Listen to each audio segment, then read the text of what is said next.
Wow. Yeah, massive. Judge Ice, what's up? Woman Who Made Me, that's a series. Hey, send it to now. Red Cross ladies. Woman Who Made Me series. I'm gonna judge. Five, four, five, four, three, two, one. Hi, Judge Ice, how you doing? Judge, what's up? Good day, sir. So we did the woman who school you, grow you, but there are these other two women who molded you. We happened to meet them under bad circumstances, but it turned out as another chapter of your life opening up. You mind talking about that, sir? Miss Lawyer, Miss you? I wouldn't say it's a new chapter now. When you look at it from historical aspect, my just a short discourse on that will explain. My grandmother was a person who was kind to everybody. She never cooked without leaving something in the pot for passers-by. And that's why there was a shortcut through our home and people used to pass. Baker shop? No, up in Squeeze Up. Okay. And they would ask, and she would really ask them to eat it or make them a cup of tea or something like that. My grandfather now was a tailor. People used to get gifts from abroad, like pants and shirts and jackets and everything. And he was the one to take it from them and for alteration. And they could fit it, their relative would send it send it to them from abroad, England or United Kingdom or United States. And he would go on this machine and alter it at no cost and give them. When you go to Miss Lara now, Miss Lara was the person who received 1 or 2 barrels every year. And the community to look forward when she received these barrels. Not only for the goodies that were in it in terms of food, but clothing. Right through the year, somebody would come and say, well, they're going to something and they don't have a shirt to wear, or a skirt to wear, or a frock to wear. And she would find something, she would go into the barrel, pick out something. They would say whether they like it or not, and then she would repair it and give it to them. Mm-hmm. So from this kind of care, I saw all these at work and was intimately involved with it. So when Hurricane Gilbert, when we had Hurricane Gilbert, 1988? 1988, and the community was devastated by the effect of the hurricane. And people would come to me and they'd ask them what you would have to give them. Some of them lose clothing, them lose food, they want a lot of things. Yeah, because that was the baddest hurricane to date, right? No, it was the first hurricane I experienced was Hurricane Charlie in '51. Yeah. Well, you didn't see the effect of it until Gilbert. Yeah. Or it can be. It was the worst for a generation. What was the worst from that's part of my generation, Hurricane Gilbert.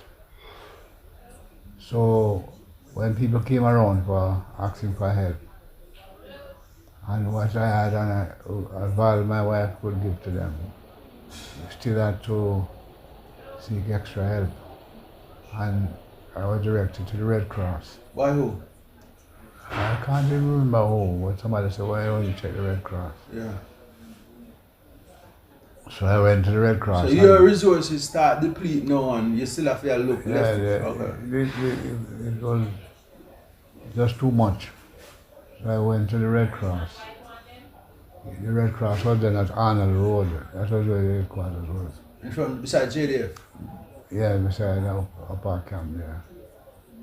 Big up Kenny, big up all military officers, military personnel. Yeah, I met Law Yu and Ivan Slack. Ivan was the Director General. Law was the assistant. Law Yu, Ivan Clark, yeah. And for what they had, I helped them to package them. I had to take some of my scouts. I took them out there to help to package things. On the first visit? Yeah, no, after my overture, initial overture. And they would go and package rice, package flour, package sugar, and then we distribute it.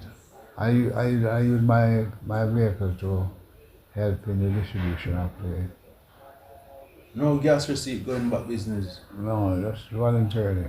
Yeah. And How far? What is span of places you go? well, I was right across Jamaica. I came back and I think I had a cartoon at the time. Yeah. So they asked me to join. So I joined the Red Cross there and then. And got very involved in their work. And The so- under 40-year-old, you say volunteer work pays in numerous ways. Because listen to the story going lead. Continue, sir. Well, you do all the good you can, all the way you can. To all the people you can, Yeah. in all the way you can. So I've been joining on to the Red Cross. No. Hold on. So before you leave Dallas, you leave with 5 people. You go Red Cross, you pack up things, you pack up your vehicle, and you go around the island when no light, no the Jamaica. What tell about No, that? it was like, no, the roads were possible. Because light gone for like months in Jamaica. So tell them some of them story. Well, one thing I remember about that lighting issue, is that the Prime Minister, I think the Prime Minister was Prime Minister Edwards. But they brought down a lot of technicians from the United States. And they had they had a truck running around, putting up poles and mending poles. They're all over the place, these Americans. And the airport was repaired, the light was restored to most places. That's not as quick as this the other day with Beryl, but it was a good time. I remember the Americans were the trucks going around, and it was so probably hot here. And they had the igloos, and you have the igloo they park behind the truck. Yeah. And Yankee. for water and Yeah.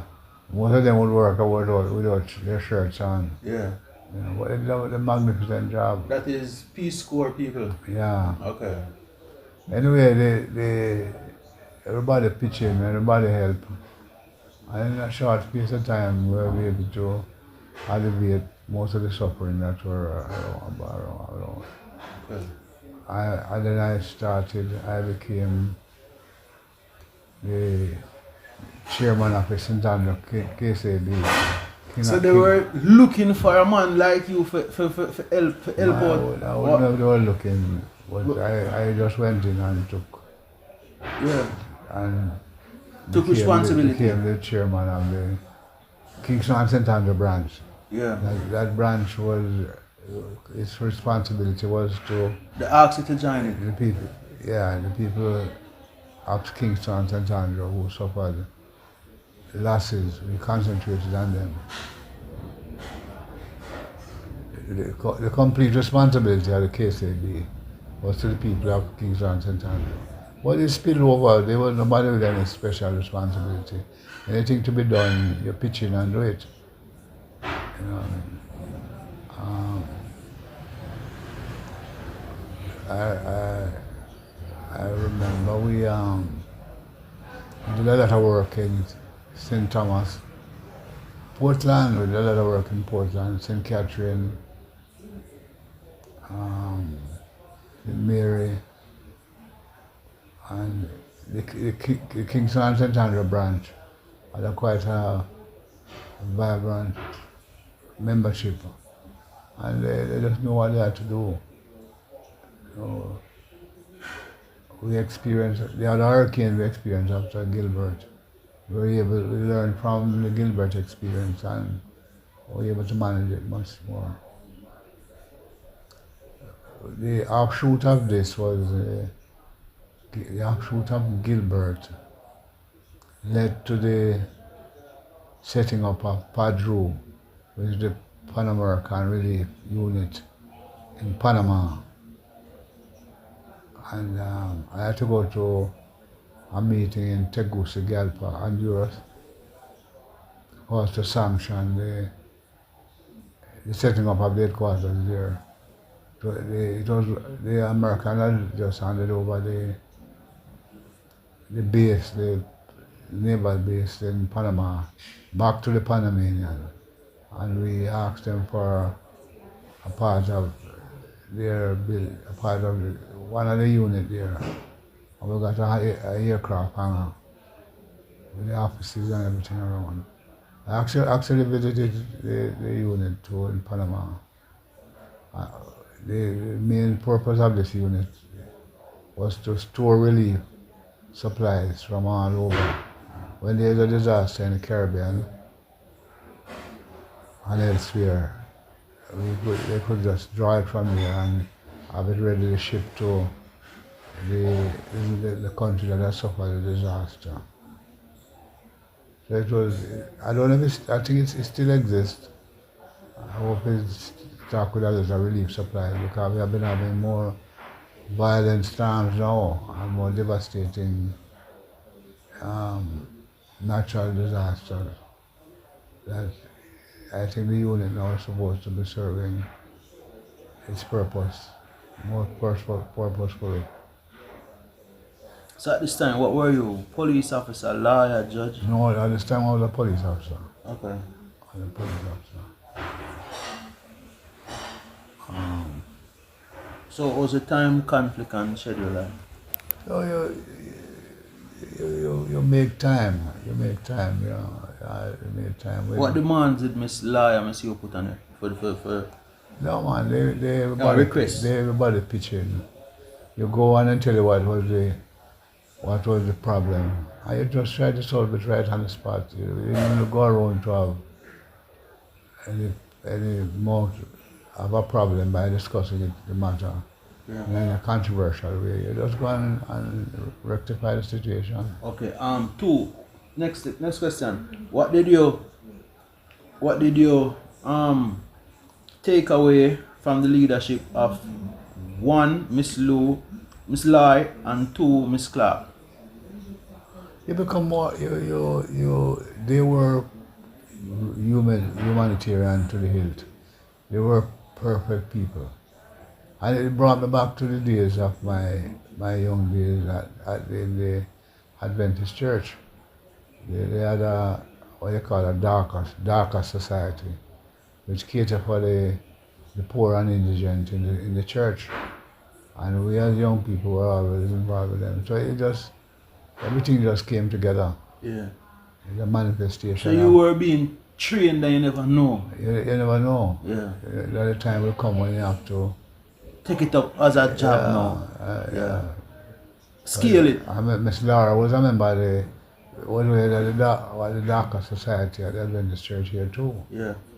And so she had to fulfill her responsibility to care for the poor and the needy. So all that helped you What was Miss You and Miss Clark advice for you on getting additional funding for the organization, for the Red Cross? Well, you if you see the thing, if you see there's a need, and the need continue to persist, you yourself as an officer of the society, of the Red Cross, will solicit what you can from anybody you can. What kind of tactics did they teach you to employ? Well, like anything else, no fundraising. We had fundraising drive. We have personal appeal. You know. I remember you used to get a lot of things from the corporate society. Roy and Yvonne was more or less involved in that part of it. I remember you guys had come up when Digicel was coming in on the island. You want to tell that story? I want to rent out the thing to the tower. I can't remember that part of it. Yeah, like to get additional funding for the for the organization, you guys did rent a little spot at Spanish Town for the digital tower when digital was coming Oh in. yeah, they went to that tower, a Yeah. part of the Forget funding premises for there people, for them yeah. set up there, the tower. For help persons, yeah. I don't even know if the tower is not still No, there. it's not there still. It's not there anymore. No. That was a means of getting some income. Yeah. Yeah. But after a while, I don't think the need for the tower exists anymore. Yeah. They took it down. Well, you find innovative ways of raising money. For instance, I brought Jerry Thompson here from Canada to perform at concerts, and the proceeds went into the Red Cross. Yeah. You find innovative ways. People aren't coming from abroad. You solicit help from them. What was the biggest challenge you guys faced in the Red Cross leadership mantle? What the biggest challenge you never faced? Well, I wouldn't say we faced the task we faced wasn't a problem, because the management, I remember Dr. Benton, not Benton, was there, myself, some other very, industrious persons were there. Yeah. So you distribute the task, and you don't stand around and watch. Yeah. You make sure that you are a part of the solution. Yeah. To get into discussion and problems, sometimes lead to further problems. Yeah. So you just attack the situation. Yeah, because like some places you said me go town is like the people them say, Mr. B man, I'm always a look out for poor people down at the town, in the town, you know. Yeah, them say. That is the mandate to all mankind, to be a brother's keeper. You have to look out to your brother who needs help and help him. Okay. Pick him up. What the biggest what the biggest characteristic trait you adopted from Miss Clark and Miss You? Because you're born feet, your family design your feet, and then you go into it, and you did it. So what was the biggest takeaway you took away from that section of your life? The biggest takeaway was really a manifestation of the parable of the Good Samaritan. Never pass a brother when he needs help. You understand? Okay. Too many people, and it comes to you where what's going out on the road, doing humanitarian work. That too many people are like the priests and the Levites. They pass about on the other side of the road, while the brother is wounded on the other side, and nobody seeks to help him. Yeah. And this is not only the principle of the Red Cross movement. And if you read the principle of the movement and the work of the founder, Henri Dunant, it manifests itself just as in the parable of the Good Samaritan.